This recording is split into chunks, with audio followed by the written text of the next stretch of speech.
dan pembahasan campuran pada tingkat molekuler. Soal pertama, getah pohon mapel yang dikenal dengan larutan SAP adalah larutan sukrosa C12H22O11. Di dalam larutan, sukrosa tidak mengalami disosiasi. Pertanyaan pertama, jika pada 20 derajat Celcius diketahui massa jenis larutan SAP 3% massa adalah 1,01 gram per cm kubik. Tentukan konsentrasi molar larutan tersebut. Diketahui MR dari C12H22O11 sama dengan 342 gram per mol. Pertanyaan berikutnya, jika setelah pengenceran dalam 2 liter larutan tersebut terdapat 0,12 mol sukrosa, tentukan tekanan osmosis larutan SAP encer tersebut dalam satuan atm. Pertanyaan yang ketiga, sirup mapel dibuat dengan menguapkan air dari larutan SAP. Sirup mapel mengandung 64% massa sukrosa dan 36% massa air. Hitung fraksi mol dan konsentrasi molal sukrosa dalam sirup mapel. Pertanyaan berikutnya, tentukan titik didih normal sirup mapel. Diketahui Kb air 0,512 derajat Celcius per molal. Pertanyaan terakhir, tentukan tekanan uap sirup mapel pada 25 derajat Celcius jika diandaikan sirup tersebut mengikuti hukum Raoult. Tekanan uap murni air pada 25 derajat Celcius adalah 24 mm hidrogirum dan sukrosa merupakan zat yang sukar menguap atau non-volatile. Jadi kata kuncinya di sini adalah larutan sukrosa tidak mengalami disosiasi, kemudian ada konsentrasi molar, tekanan osmosis, fraksi mol, serta persen massa. Kita bahas satu persatu. Pertama adalah konsentrasi 3%, 3 gram sukrosa dalam air. 3% massa berarti 3 gram sukrosa dalam 100 gram air. Berapa molaritasnya? Rumus molaritas itu tidak lain adalah mol per volume. Volumenya dalam liter. Kita cari pertama-tama yaitu volumenya. Volume diketahui dari massa jenis. Massa jenis tidak lain adalah massa per volume. Diketahui 3% massa per massa. Ini berarti volume dari sirup sirup sukrosa tersebut tidak lain adalah 1,01 gram per mililiter sama dengan 100 gram per volume. Dari sini kita akan mendapatkan volume dari larutan sukrosa tersebut sama dengan 99,01 ml. Bagaimana dengan mol? Karena diketahui ada 3 gram sukrosa dalam 100 gram air, molnya itu tidak lain adalah massa per mr. Massanya sendiri adalah 3 gram per 342 gram per mol. Ini adalah mr dari sukrosa. Sehingga diperoleh jumlah molnya adalah 8,77 dikali 10 pangkat minus 3 mol. Kemudian kembali ke rumus molar. Molar sama dengan mol per volume. Tinggal kita substitusi nilai-nilai yang ada. Oke. Sehingga diperoleh molaritas sama dengan 0,0885 molar. Kemudian dalam 2 liter larutan SAP terdapat 0,12 mol glukosa. Tekanan osmosisnya berapa? Tekanan osmosis P sama dengan MRT, di mana M itu adalah molar, R adalah konstanta, dan T itu adalah suhu dalam Kelvin. Jadi kita tinggal memasukkan, jika diketahui, ini agak berbeda dengan soal jawaban sebelumnya, karena di sini diberikan informasi bahwa volume dari larutan itu adalah 2 liter, dan jumlah molnya juga sudah disediakan, jadi kita tinggal menjabarkan rumus dari molaritas. Molaritas tidak lain adalah N per V atau mol per volume. Jadi kita tinggal masukkan 0,12 mol per 2 liter dikali dengan konstanta R 0,0821 liter atm per mol Kelvin. Kemudian jangan lupa untuk mengkonversi suhu yang diketahui ke dalam Kelvin. Sehingga diperoleh tekanan osmosisnya adalah 1,44 atm. Kemudian jawaban berikutnya, fraksi mol dan konsentrasi molal sukrosa dari 64% massa sukrosa dan 36% massa air. Fraksi mol itu tidak lain adalah mol sukrosa. Jika kita ingin mencari fraksi mol sukrosa dibagi dengan jumlah mol tiap semua komponen yang ada di dalam larutan, yaitu mol sukrosa ditambah dengan mol pelarut, dalam hal ini adalah air. Itu sama dengan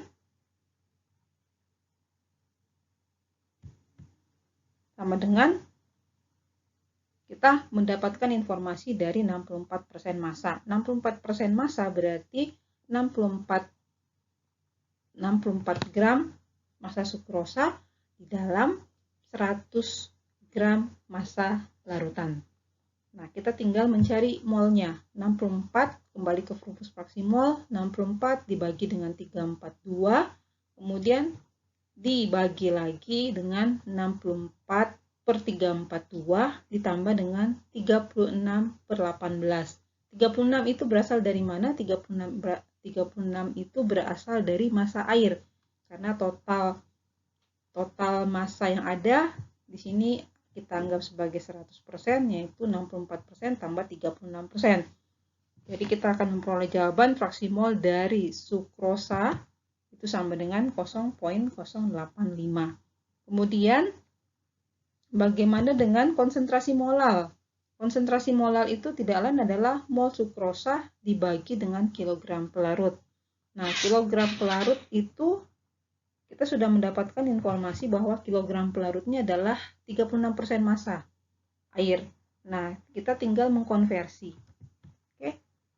Konversi massa 36 gram itu ke dalam kilogram. Kemudian bagaimana dengan mol sukrosanya? Mol sukrosanya itu kita dapat dari jumlah mol yang sebelumnya yang kita gunakan di dalam fraksi mol, yaitu 64 dibagi dengan 342 sama dengan 0,18 mol sukrosa.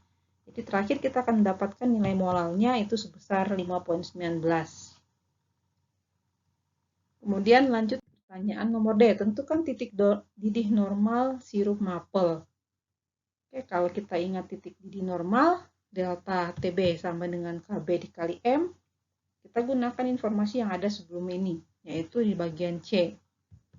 Molalnya itu adalah 5,19, kemudian KB dari pelarutnya itu adalah air, KB air adalah 0,512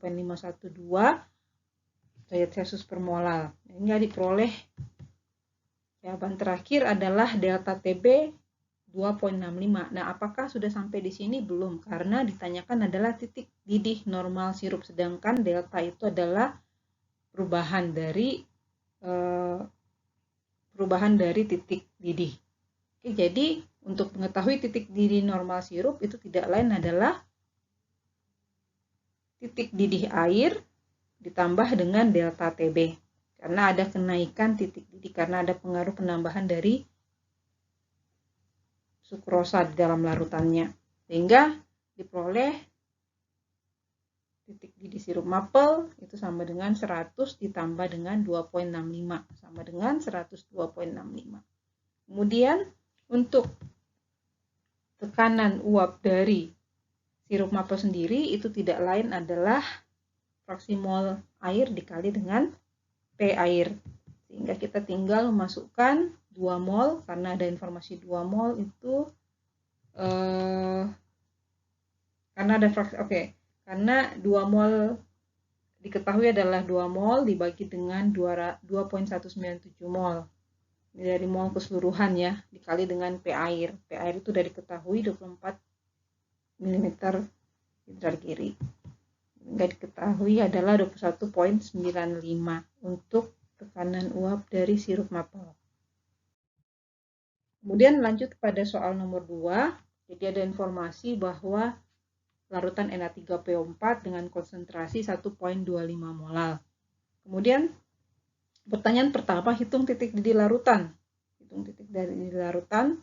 Dan sama sekali tidak jika diasumsikan bahwa Na3PO4 itu tidak terionisasi di dalam larutan. Kemudian lakukan perhitungan yang sama dengan mengasumsikan bahwa Na3PO4 itu terionisasi sempurna. Kemudian yang bagian terakhir yaitu larutan tersebut ternyata mendidih pada 100.23 pada 1 atm. Hitung faktor Van Hoff. Oke, jadi ini tentang titik didih di mana diasumsikan bahwa ada ionisasi dan tidak ada ionisasi. Kemudian hitunglah faktor Van Hoff. Kita langsung saja untuk pembahasan yang pertama untuk A. Titik didih larutan delta TB sama dengan KB kali M. Diasumsikan di sini bahwa Na3PO4 tidak terionisasi. Berarti kita langsung memasukkan nilai-nilainya. Oke, 1.25 molar, kebetulan molarnya sudah disediakan, jadi tinggal dikalikan saja sama dengan 0.64. Kemudian apakah ini sudah selesai? Belum, karena ditanya adalah titik didih larutan. Tidak lain adalah titik didih air ditambah dengan delta TB-nya. Oke, sehingga diperoleh titik didih dari larutan Na3PO4 sama dengan 100 ditambah dengan delta TB-nya yaitu 0.64 titik didih. Akhirnya yaitu 100.64. Nah, bagaimana dengan nomor B? Nomor B itu adalah diasumsikan bahwa Na3PO4 terionisasi. Nah, di sini kita harus menggunakan faktor pengali yaitu faktor Van Hoff yaitu I. Nah, berapa I-nya? Jika diasumsikan terionisasi sempurna, I-nya itu sama dengan 4. Dari mana? Dari 3Na plus ditambah dengan PO4 3-. Jadi sama dengan hasil yang sebelumnya pada A, tinggal kita mengalihkan dengan faktor Van Hoff yaitu dikalikan dengan 4. Jadi jawaban terakhir adalah 2.56. Teman jangan lupa itu belum merupakan titik didih larutan, itu baru merupakan delta TB. Nah, delta TB 2.56, kemudian TB Na3PO4-nya itu tinggal ditambahkan dengan pelarut murninya. Jadi titik didih pelarut murninya ditambahkan, jadi hasil terakhirnya adalah 102.56.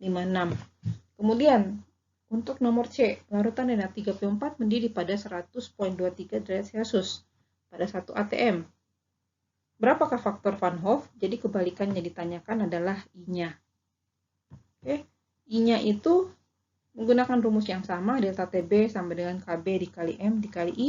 Informasi yang digunakan adalah KB-nya tetap, kemudian M-nya itu adalah dianggap bahwa M-nya itu kita bisa ambil yang M yang sebelumnya karena tidak ada informasi apa-apa. Kemudian jangan lupa untuk menghitung TB-nya karena sudah ada informasi titik didihnya itu 100.23, kita akan menghitung delta TB tidak lain dengan mengurangi TB larutan dikurang dengan pelarut murninya. TB pelarut murni itu sama dengan 0.23, jadi itu adalah delta TB. Kemudian kita tinggal masukkan ke dalam rumus delta TB sama dengan KB kali M kali I. Oke, kemudian kita cari I-nya dengan jalan membagi dan kita peroleh hasilnya adalah 0.35. Kemudian nomor terakhir, nomor 3, suatu larutan SET dengan konsentrasi 2 molar mengandung 1 kation dan 1 anion. Mendidih dalam air yang punya titik didih normal 100 derajat Celcius, diketahui MRZ 169. Hitunglah titik didih larutan SET. Jadi mudah saja ya. Kemudian B, tentukan persen massa dari larutan SET tersebut. Ya, titik didih larutan delta TB sama dengan KB kali M kali I. I-nya berapa? I-nya adalah 1 kation 1 anion, berarti sama dengan 2. Kemudian ada molalnya sebanyak 2 molar, kita tinggal kalikan, jangan lupa mengalihkan juga dengan jumlah kation dan anionnya. Sehingga diperoleh delta TB 2.048, titik didih larutannya sendiri adalah 100 ditambah dengan 2.048. Jadi totalnya adalah 102.048. Kemudian konsentrasi larutan SET sama dengan 2 molar. 1 kg air sama dengan 1000 gram. Nah, berapakah persen massanya? Oke. Nah, untuk mencari persen massa berarti kita harus mengubah dulu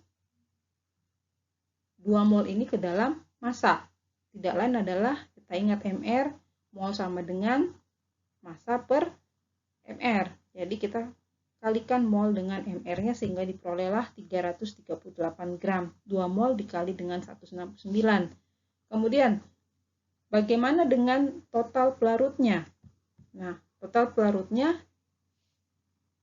larutannya itu tidak lain adalah persen massa dari larutan Z dibagi persen massa dari zat Z dibagi dengan massa Z tambah dengan pelarutnya. Nah, dalam hal ini karena informasinya adalah 2 molal itu maksudnya 2 mol dalam 1 kg air, nah otomatis 1 kg air itu sama dengan 1000 gram. Oke, sehingga kita peroleh persen masanya itu tidak lain adalah 338 gram dibagi dengan 338 tambah 1000 gram. Ini adalah total masanya sama dengan 25, jangan lupa mengalikan 100%, sama dengan 25,25.